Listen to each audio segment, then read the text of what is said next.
Muy buenas tardes, Rubén. Disculpa la molestia. Quien te habla es presidente de ILA, una agrupación estudiantil. Y el día de hoy queremos conocer un poco sobre tu experiencia, queremos conocerte un poco. Y bueno, voy a dar pase a quien es Anthony de las Roses, quien esta noche te va a entrevistar. Es un especialista, un joven muy dedicado al mundo de entrevistas, especialmente ha elaborado en los temas de LP, en la empresa LP. Y bueno, te doy el pase en estos momentos con él.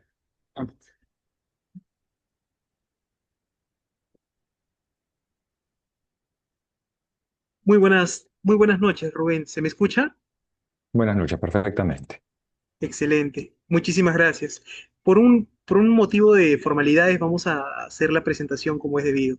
Primero que nada, muy buenas tardes y muchísimas gracias a todas las personas que nos han venido acompañando el día de hoy en una nueva edición de las entrevistas organizadas por nuestra asociación Inter-University Legal Alliance. El día de hoy tenemos el honor de conversar con el señor Rubén Sánchez, quien es CEO del Grupo San Antonio y ha formado parte de múltiples cátedras o ponencias en la materia de liderazgo. Maestro, si se le puede llamar así, esperemos no incomodarlo. Coméntenos, ¿cómo se encuentra el día de hoy? Bien, bien, siendo viernes a las 7:20 de la noche, cansado después de una larga semana de trabajo. Pero por favor no me llames maestro, llámame Rubén, por favor. Claro que sí, Rubén, no te preocupes. Coméntanos, en el ámbito personal y poco antes de ingresar al ámbito formativo, ¿cómo viene viviendo esta etapa de su vida, tanto en lo personal como en lo profesional? Muy bien, muy contento con el momento que estoy viviendo. Yo diría que contento con mi trabajo, con mi familia, pero sobre todo con el impacto que estoy generando a partir de mis charlas o conferencias, visitando diferentes universidades, tanto de Lima como de provincias, y especialmente universidades nacionales, en donde los chicos necesitan que los empresarios contemos de nuestras experiencias para que se puedan formar una idea de cómo son los negocios, ¿no? Y con eso ser mejores profesionales. Lo entiendo. Muchísimas gracias, Rubén. Y me comenta que, bueno, si se le quiere llamar las etiquetas de maestro, doctor, no son tan propias. ¿Cómo así nació esta forma de presentarse de una manera más personal? A lo que quiero llegar es, más allá del cargo de CEO, ¿usted cómo se definiría? ¿Quién es Rubén Sánchez en lo cotidiano? Bueno, pues, soy un administrador de empresas, ejecutivo y docente, ¿no? Diría que ha transitado su vida trabajando para empresas privadas y que hoy día me toca liderar un grupo económico. Mm, entiendo. Ahora, regresando un poquito más al ámbito formativo y a sus comienzos, ¿cómo recuerda usted que fueron sus primeros años de formación profesional y académica? Bueno, yo estudié administración de empresas en la UPC para pagarme los estudios. Yo era cajero de banco. em, Y los 5 años de mi carrera, diría, los transcurrí entre mis obligaciones laborales para poder financiarme los estudios y la universidad, ¿no? Una época muy difícil, en donde siempre estaba cansado, siempre estaba corriendo entre un lugar y otro, pero que al final de cuentas fue muy gratificante porque gracias a ese trabajo, a esa dedicación, logré convertirme en un profesional, así que lo recuerdo con mucho cariño. Lo entiendo. Durante todo este transcurso laboral, ¿hubo algún momento en específico o alguna experiencia que marcó su manera de entender el liderazgo y gestión empresarial? No, no uno en específico, ¿no? Cuando uno eh, rememora su camino, uno se da cuenta que todas las personas con las que hemos interactuado, todas las personas con las que hemos eh, convivido en el espectro laboral, se convierten de alguna manera en formadores, ¿no? Ya sea porque nos enseñan lo bueno o lo malo de cómo hacer negocios, ¿no? Y en función a eso uno va eligiendo con qué ejemplo se queda y cómo es que ese ejemplo nos hace, diría, perfilarnos en el profesional que deseamos ser para nuestro futuro, ¿no? Yo creo que enfocarnos en un momento específico no define nuestro rol actual, ¿no? Sino creo que es la consecuencia de muchos pasos que damos a lo largo de nuestra vida. Es muy interesante la reflexión que nos comenta Rubén. Y respecto a este pensamiento, sabemos que es un imposible viajar en el tiempo, pero si tal vez pudiera regresar a su etapa universitaria y conversar con usted mismo, ¿qué consejo le daría, si es que cabe la posibilidad? Ninguno más allá de ser perseverante con los objetivos que nos planteamos y que soñar en lo que queremos ser es fundamental para salir adelante. Cumplir nuestros sueños, diría, se convierte en el propósito que debemos perseguir cuando nos planteamos un objetivo, ¿no? Soñar es bonito, pero trabajar para conseguir nuestros sueños es fundamental, ¿no? No podemos esperar que nuestros sueños se cumplan solos. Claro que sí. En marco de esta idea, surge la pregunta, ¿no? ¿Qué fue lo que lo motivó a orientarse a este rubro? Es decir, hacia el mundo de la gestión y dirección empresarial. Bueno, yo estudié administración de empresas, así que el camino natural de un administrador de empresas es finalmente liderar una empresa, ¿no? Yo tenía claro desde mi etapa formativa que eventualmente con experiencia y con formación académica, si es que lo hacía bien y es que capitalizaba las oportunidades que se me iban presentando en el camino, podría tener la oportunidad de ejercer un rol de liderazgo, ¿no? Hasta que lo logré. Yo creo que tiene que ver mucho con perseverancia, pero consistencia en las metas que nos trazamos. ¿Mm? Entiendo. Nos comentaba de que las personas íbamos aprendiendo un poco de con quienes íbamos compartiendo y que nosotros escogíamos lo bueno o lo malo y lo rescatábamos ciertamente. Durante todo ese transcurso de aprendizaje que ha tenido a lo largo de su vida, ¿tuvo algún mentor o figura que influyera significativamente en su desarrollo profesional? Como en la pregunta anterior, yo creo que hay muchos mentores durante nuestras vidas, ¿no? No es una persona que se convierte en nuestra guía absoluta, nuestra guía universal.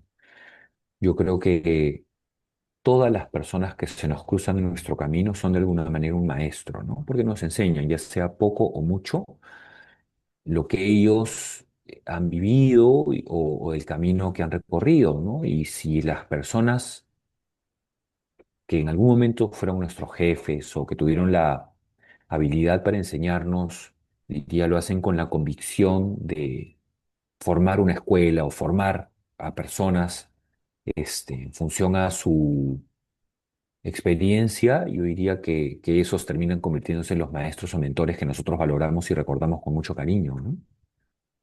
Es una muy bonita reflexión. Y en ese sentido, también hablando un poco sobre la juventud, muchos jóvenes, aún en la etapa de pregrado y saliendo para la etapa ya de la titulación, enfrentan las dudas respecto hacia dónde enfocar su camino. Es decir, por ejemplo, cuando uno escoge una carrera y al ver tantas especialidades, muchas veces se encuentra con esta incógnita, ¿no? Me voy para esta especialidad o para la otra. ¿Qué consejo le podría dar a aquellos jóvenes que todavía no tienen claro cuál es la rama de especialización dependiendo de su carrera, a la que quisieran, bueno, para la cual podrían perfilarse? Es, yo diría, es un, es una pregunta difícil porque el camino del descubrimiento personal es un camino permanente, ¿no? Uno nunca termina de descubrirse, ¿no? Porque cuando uno cree que lo ha hecho, uno se sigue transformando, ¿no? En el caso de tu pregunta específica de qué carrera elegir, yo creo que es bastante difícil elegir lo que haremos el resto de nuestras vidas apenas salgamos del colegio y teniendo que elegir una universidad, porque justamente en esa etapa es donde más confundidos estamos, ¿no? No sabemos a dónde queremos ir y qué queremos hacer. Muchas veces las decisiones que tomamos con respecto a nuestra carrera están basadas en las recomendaciones de nuestros padres, recomendaciones de profesores del colegio, o simplemente la intuición de dónde creemos que nos irá mejor, ¿no? Por supuesto, hay algunas personas que lo tienen más claro, ¿no? Que salen del colegio completamente seguras del camino que quieren elegir, pero muchos otros, ¿no? Muchísimos otros, no lo tienen claro, ¿no? Es una apuesta, diría, sustentada en mucha incertidumbre, ¿no? Yo creo que en la medida que vamos avanzando más bien, eh, creo que esta incertidumbre se va matizando con los pasos que vamos dando, con las experiencias que vamos teniendo, pero sobre todo validando si es que el camino que hemos elegido nos está haciendo feliz. La ventaja es que como buenos seres humanos, si es que nos equivocamos, podemos corregirnos o enmendarnos, ¿no?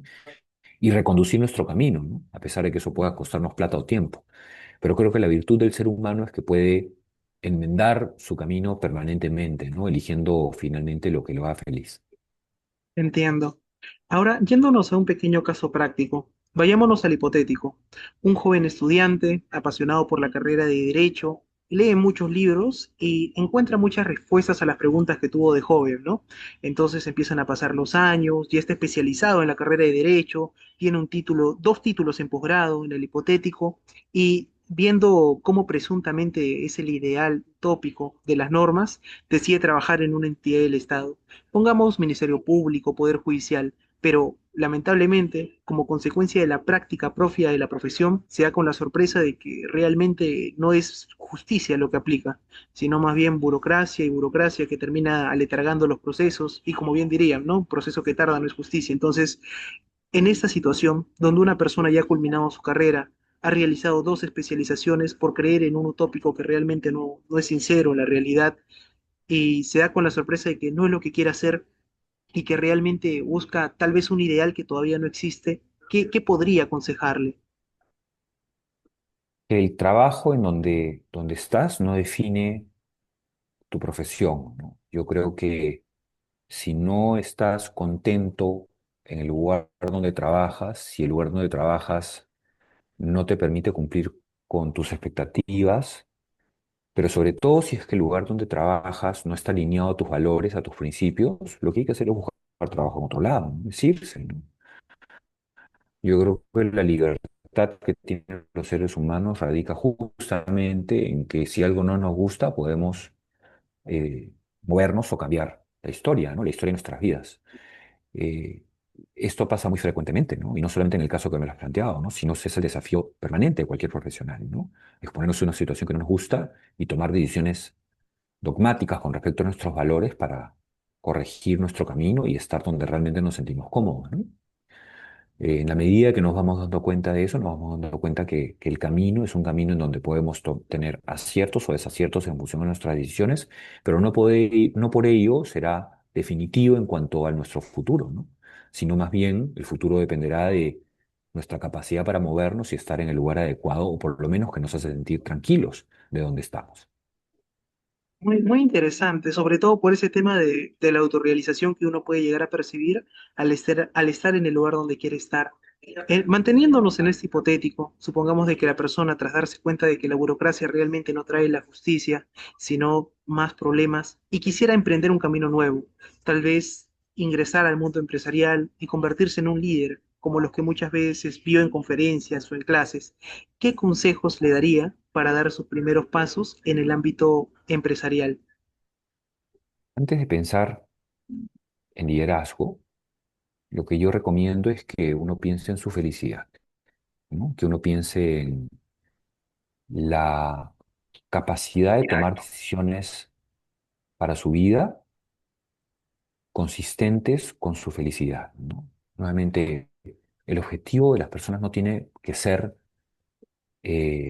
un buen gerente o un líder, ¿no? Sino el objetivo de las personas debe ser, a partir de su profesión, poder generar una fuente de ingresos que le permita sostenerse para ser feliz, ¿no? Y no para liderar, ¿no? No necesariamente, ¿no? Yo creo que el liderazgo es una consecuencia de ser buenas personas y buenos profesionales. Y con eso diría, creo que mi recomendación está enfocada en tener muy claro cuál es nuestro propósito personal, que luego va a decantar en ser mejores profesionales, ¿no? ¿Mm? En marco de la coyuntura actual, sobre todo lo digo por el tema de la nueva Ley General de Contrataciones Públicas, que ha presentado muchos procesos de contratación donde empresas, entre comillas, líderes, terminan cometiendo irregularidades que devienen en sanciones y muchas veces en sanciones penales, surge esta pregunta, ¿no? ¿Realmente tenemos líderes en el Perú? Por supuesto, claro que sí. De hecho, me gustaría que me replantees tu pregunta porque no la entiendo. O sea, me preguntas sobre eh, un desafío de valores o de integridad, pero me hablas acerca del liderazgo, no, tal vez haya que replantear esa pregunta. Claro que sí. Lamentablemente, en este último año se ha presentado una ley que es que regula, aquella que regula las contrataciones con el Estado por parte de empresas privadas. Y en estas contrataciones vemos muchos procedimientos de sanción contra empresas de gran renombre que lamentablemente cometen irregularidades que terminan en sanciones administrativas y sanciones penales. tal vez las personas que guían estas empresas y que las conducen a estas conductas que no son regulares propiamente no sean líderes. Mi pregunta replanteada sería, ¿cómo podríamos llamar a aquellas personas que ocupan un puesto de liderazgo, pero que en lugar de ser congruentes con la ética y la moralidad propias de un líder, simplemente utilizan el puesto para abusar de su posición y cometer estos actos? Que son inmorales, que son corruptos, ese es el nombre que se les debe denominar, y que eventualmente estas personas van a terminar o en la cárcel o decantados del mercado. Nadie contrata a las personas. Y en este contexto, yo creo que más bien el futuro de estas personas, expresado en sus acciones, es un futuro pésimo, ¿no? O sea, terminan mal. Como te repito, uno una persona corrupta o sin valores puede tener un trabajo, conservarlo o estar momentáneamente en la posición de liderazgo que ocupe, pero de ninguna manera permanece para siempre por ahí, porque finalmente la justicia prevalece, ¿no? El bien prevalece, ¿no? Las personas buenas decantan a estas personas y terminan sacándolas del mercado. ¿Qué opino sobre ellos? Que deben estar en la cárcel si es que cometen ilícitos, corrupción sobre todo, y que muy pronto terminarían fuera del mercado, ¿no? Ujú. De hecho, concuerdo bastante con su idea y hay un bonito apotegma que se conoce como Fit Justicia et Peret Mundus, lo cual significa que prevalezca la justicia aunque se queme el mundo. Y de hecho, en este mismo marco hay una obra que se llama El cerebro corrupto, obra que narra la historia de un joven abogado que a lo largo de los años se va convirtiendo, entre comillas, en un corruptor de las normas. Primero, en su etapa de practicante, empieza a hacer pequeños actos de corrupción en pequeños juzgados y después va subiendo el nivel. Llega a tal punto en la obra en el cual narra de que él, entre comillas, es el corruptor más grande, ¿no? Tiene la posibilidad de moldear las manos de los jueces para que los casos terminen a su favor y narra cómo, siendo un joven de 30, 35 años, tenía muchísimo más dinero que cualquier joven en su edad podría tener y que incluso el hecho de despilfarrarlo se le concebiría como un imposible, dado la cantidad que tenía. Cuenta cómo va evolucionando su historia y cómo a lo largo de los años va acumulando y acumulando y acumulando fortuna a consecuencia de esa corrupción. Ya en una etapa madura de su edad, cuando quiere continuar con esos actos, lamentablemente no le es posible. Los jueces a los que antes corrompía ya no se lo permiten y uno tras otro sus casos van cayendo. Pierde a su esposa, pierde su estatus económico y cae. Pero una vez caído, quiere reformularse, quiere intentarlo nuevamente, pero esta vez, según comenta él, en son de lo correcto. Pasa el tiempo y deja esas prácticas negativas. Empieza a especializarse en el ámbito moral, empieza a llevar casos nuevamente, pero ya no cometiendo actos de corrupción, sino yendo por lo propio, y finalmente se termina convirtiendo en un especialista en compliance y en buenas prácticas. Me comentó de que las personas que inician mal, terminan mal. ¿Este caso es para todos o hay alguna posibilidad para resocializarse en el transcurso de los años? Por supuesto, el ser humano, diría, tiene la gran ventaja y oportunidad de enmendarse y corregir sus acciones, ¿no? Si no, imagínate, un error o una acción nos definirían para siempre, ¿no? Lamentablemente ese tipo de casos no se dan con frecuencia, ¿no? Porque cuando uno tuerce sus acciones en función a un marco valorativo basado en la corrupción o en la falta de integridad, es un valor fundamental, es algo que viene de casa, ¿no? Corregirse es raro, es extraño, es posible, pero es más extraño, ¿no? O sea, nuevamente, si a ti te han criado aceptando que robar está bien, es muy difícil que tú te recapacites o te reorientes convenciéndote a ti mismo de que robar está mal, ¿no? Yo diría que eso es un proceso en donde probablemente tengan que intervenir otras personas y por eso es que la justicia actúa metiendo a las personas a la cárcel, por ejemplo, porque tiene que haber un proceso en donde la persona reflexione en casos extremos estando en la cárcel para luego corregirse, ¿no? Es el principio fundamental de la resocialización como la planteas, ¿no? ¿Es posible? Sí. ¿Es difícil? También. Entiendo. Justo en esta obra, el abogado en cuestión iba narrando, ¿no? Cómo ciertamente, y haciendo una alegoría, se iba torciendo el árbol. mientras siga formando profesionalmente. ¿Qué consejo le podría dar a los jóvenes que, dándose cuenta, poco a poco se están dejando llevar por el mal camino y están cometiendo actos no ilícitos, pero sí inmorales que tal vez más adelante puedan devenir en ese tipo de consecuencias? A ver, como te dije, ¿no? Una persona que participa en ilícitos es una persona que ya tiene una base moral torcida. Es muy Ujú. difícil que se enmiende, ¿no? ¿Qué debería hacer si es que, diría, tiene un espíritu de enmienda? Por lo menos lo que debería hacer es aceptar su responsabilidad. Es lo menos que se le debería exigir a una persona que comete un ilícito, ¿no? Que atenta contra la moral, contra la integridad y contra la ley. Y a partir de ahí, a partir del resarcimiento de sus acciones, recién pueden dar su camino. Pero lo primero es partir por responsabilizarse de sus acciones. Ahora, pasemos a otro aspecto. Lamentablemente, hay un término muy conocido que es litigar a la peruana, es decir, llevar los procesos, confrontar a una persona de una manera que no es propia ni moral. Imaginemos el siguiente caso. Una persona, un joven estudiante, se titula, tiene toda la vocación, toda la razón de ser un líder y de verdad le apasiona. Es una persona moral, es una persona ética, con principios, valores y sobre todo con la habilidad para liderar. Sin embargo, lamentablemente, so pretexto de litigar a a la peruana, muchos otros de sus competidores también en el rubro legal empiezan a vociferar, empiezan a crear una mala imagen, un mal aura de esta persona, que realmente no es así. Y obviamente aquellos que están cerca de él lo saben, pero aquellos que no están cerca de él no lo saben. ¿Cómo podría afrontar un líder real que tiene valores y principios esta suerte de campaña de desprestigio que se podría llevar en su contra? Bueno, ese es un dilema eterno del bien y del mal, ¿no? Es el dilema eterno de la persona que quiere hacer el bien y se enfrenta al mal. Eh, Enfrentarse al mal implica un reto, porque se enfrenta a un sistema que está preparado para utilizar cualquier recurso para atacar a las personas, incluso a aquellos que lo desprestigian, a aquellos que lo desmoralizan o aquellos incluso que mienten y tuercen la verdad para destruir, diría, a las personas que quieren hacer el bien. Y eso se expresa permanentemente y en todos los ámbitos, ¿no?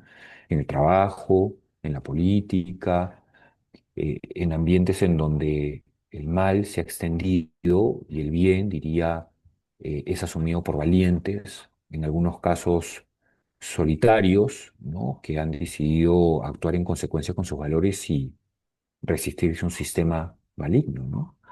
Ujú.